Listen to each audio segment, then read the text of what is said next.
सरकार ने डावाली को पुलिस जिला तो बनाया, अपनी तरफ से प्रयास किया, नशे को खत्म करने के लिए बॉर्डर एरिया पड़ता है, इसके लिए हम इनका धन्यवाद भी करते हैं। लेकिन उसके साथ साथ 2023 के अंदर 9707 ओपीडीज थी जो नशा छुड़वाने वालों की थी। 2024 के अंदर 13,628 ओपीडीज हो गई हैं बढ़ के। हमने स्पोर्ट्स की तरफ ध्यान देते हुए वैगी स्कीम से 31 में से 28 गांव में जहां पे जिम नहीं थे उसमें हमने जिम देने का भी काम किया है। और 2 दवाइयां जो सबसे ज्यादा नशे की बिक रही हैं, पेंटाडोल और प्रीगैबलिन, ये अभी तक एनडीपीएस के अंडर नहीं आई है, इस करके इस पे जो रोक है नहीं लग पा रही। हमने अपने इलाके के अंदर तकरीबन 63 अड्डे ऐसे हैं जो चिन्हित किए हैं जहां पे शरेआम नशा बिक रहा है सर। और उसके साथ साथ जो डी एडिक्शन सेंटर हैं उनमें 50 बेड हैं केवल, और आप लगा लीजिए अंदाजा कि ओपीडीज जो आ रही हैं वो 13,628 हैं। तो 50 बेड से कुछ नहीं होगा। और उन डी एडिक्शन सेंटर्स के अंदर धड़ल्ले से सर नशा बिक रहा है, उस पर कोई रोक नहीं है, उसकी तरफ ध्यान देना जरूरी है। और जब भी कोई नशा पकड़ा जाता है वो 3 कैटेगरीज में उसको देखा जाता है, बेशक स्मॉल क्वांटिटी हो, बेशक इंटरमीडिएट क्वांटिटी जिसमें सजा बिलो 10 साल है, कमर्शियल क्वांटिटी जिसमें जमानत भी नहीं है और सजा 10 साल से ऊपर की है। वहां पे नशा इसलिए बढ़ रहा है सर क्योंकि जो पुलिस प्रशासन है वो अगर कोई कमर्शियल क्वांटिटी में पकड़ा जाए तो उसका नशा कम दिखाकर पैसे लेकर और नशे को आगे वापस स्मगलर को बेचने का धड़ल्ले से काम चल रहा है सर। और इसके साथ साथ जब नशा पकड़ा जाता है तो गस्टेड ऑफिसर की प्रेजेंस के अंदर पकड़ा जाता है, उसकी चेकिंग होती है, लेकिन ज्यादातर केसों के अंदर गस्टेड ऑफिसर वहां पर सर प्रेजेंट नहीं होता, अगले दिन फाइल ले जाकर ऑफिस में साइन करा ली जाती है।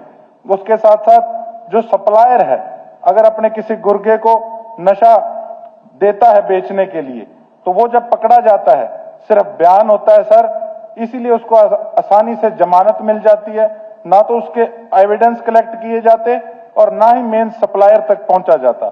उसके साथ साथ जो ड्रग इंस्पेक्टर का काम होता है सर, किसी भी मेडिकल के अंदर कितना स्टॉक पीछे से आया और कितना आगे बिका, उनका स्टॉक रजिस्टर अभी तक सही ढंग से चेक नहीं हो पा रहा। इसलिए ये जो गोलियों वाला सिस्टम है, जो नशे की गोलियां बिक रही हैं, ये मेडिकलों पे धड़ल्ले से बिक रही हैं, इसकी तरफ सर थोड़ी सख्ताई बरतनी बहुत जरूरी है। क्योंकि अब ये तो मार करने लग गया, हमारी जो स्कूल्स हैं, जो कॉलेजेस हैं, उनके आगे भी ये जो इनके गुर्गे हैं शरेआम जा जाकर मेडिकल के नशे गोलियां बेच रहे हैं। और जहां पीछे मेडिकल से लेकर आते हैं उन पे अभी तक कोई सख्ताई हमारे जो लोकल ड्रग इंस्पेक्टर और जो ऑफिसर्स हैं वो इस पे अभी तक गंभीर नहीं है सर। उसके साथ साथ जो भ्रष्टाचार का मैटर है, इसके अंदर मैं एक बात जरूर कहना चाहूंगा कि सर पिछले कुछ सालों के अंदर हमारी सिरसा का ये हालात नगर परिषद के हो गए थे कि ऑटो मार्केट की जो मेन सड़क हमारी बनी है वो तकरीबन 1.5 महीने में सारी सड़क सर टूटने लग गई। उसके बाद हमने एक गली पकड़ी, रोड पकड़ी तरसेम वाली, वार्ड नंबर 24 पुराने की। उसका सर 3 बार वो गली बन चुकी कागजों के अंदर, पर जब धरातल पे जाके चेक किया गया तो गली नहीं बनी हुई थी।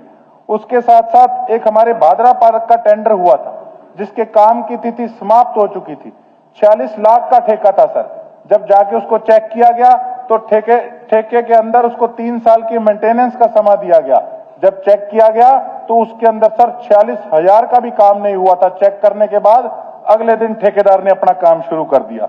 उसके साथ साथ एक हमारे हाउसिंग बोर्ड का पार्क है सर, 26 लाख के करीब वहां पर पैसा उस पर खर्च होना था, बच्चों के झूले तक लगने थे, लेकिन ये प्रशासनिक अधिकारी झूलों के पैसे तक खा गए। 26,000 का काम भी वहां नहीं था, मौके पर जाके उस चीज की चेकिंग करी गई सर। उसके साथ साथ भगत सिंह स्टेडियम का एक ठेका हुआ था स्टेज को एक्सटेंड करने का, जब वो जाके चेक किया गया अभी ठेका नहीं खुला था और पहले ही उसका काम शुरू हो गया सर। सफाई कर्मचारी जब चेक करे गए, हमारे 31 वार्ड थे, अब 32 बने। 31 वार्डों के अंदर औसत आती है, एक वार्ड के अंदर तकरीबन 10 से 12 सफाई कर्मचारी लगते हैं, तब जाके वार्ड की सफाई होती है। अब आप लगा लीजिए अंदाजा कि जिस दिन मैंने सफाई कर्मचारी सर चेक किए तो 150 सफाई कर्मचारी कम थे सर। 150 सफाई कर्मचारी अगर कम होगा तो आप समझ सकते हैं कि शहर की सफाई किस प्रकार से होगी। हमारे एक डस्टबिन का ठेका हुआ था पूरे शहर के अंदर, एक भी डस्टबिन नहीं मिलेगा, सारा डस्टबिन तक का पैसा ये अफसर लोग सर वहां पर खा गए जो नगर परिषद के थे। कैमरे का ठेका हुआ, कोई उसकी मेंटेनेंस नहीं, शहर का एक भी कैमरा नहीं चल रहा। उसके साथ साथ यूनिपोल का ठेका, आप सर सोच नहीं सकते कि 20 साल का ठेका इन्होंने अपना लगा दिया, और 20 साल का ठेका तो किसी प्रकार से कोई लगा ही नहीं सकता। उसके साथ साथ लाइटों का ठेका हुआ, इतने बुरे हालात हैं कि गलियों के अंदर लाइटें तक नहीं है, इतना बुरा हाल है सर। इसके अंदर मैं एक बात जरूर कहना चाहूंगा कि भारतीय जनता पार्टी के साथ जो वहां पर लोकल पार्टी की जो गठजोड़ के अंदर चुनाव लड़ रही है, उनकी नगर परिषद के प्रधान थे, और मुझे कहने में कोई संकोच नहीं है कि जो अफसर थे वो हमारे कांग्रेस पार्टी के एक सदस्य के परिवार से हैं। वो बेशक ऑफिसर कांग्रेस पार्टी से संबंधित उनके हमारे विधायक के कोई परिवार से हो, और बेशक कोई भी बीजेपी के साथ सहयोगी दल का प्रधान हो, ये रली मिली करके सर इन्होंने हमारे सरसा के लोगों का करोड़ों रुपया खाने का काम किया है। इस पे सर सख्ताई से इसको फेस किया जाए इन चीजों को। बेशक वो नशे की बात है, बेशक वो ये भ्रष्टाचार की बात है, कमेटी बनाकर सर इस पे जांच की जाए। बहुत बहुत धन्यवाद।